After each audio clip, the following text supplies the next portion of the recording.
Λοιπόν, ακόμα ένα τσαντάκι σκελετού που τελικά παρά είναι μεγάλο και δεν μου κάνει.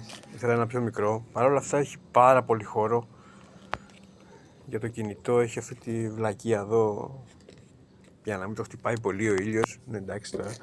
Αλλά ρε γαμώτο, είναι κάθεται εδώ, είναι πολύ μεγάλο. Δεν έχω καθόλου χώρο σέλα και τσαντάκι. Είμαι ίσα ίσα.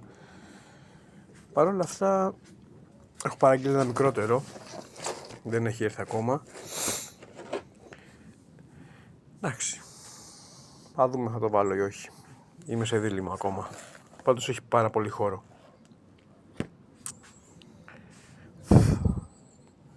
Τιμή δεν θυμάμαι τώρα. Ξέρω εγώ 6 ευρώ, 5, 7, ούτε που θυμάμαι. Θα το ψάξω και όποιος θέλει θα του πω και θα του στείλω και το link.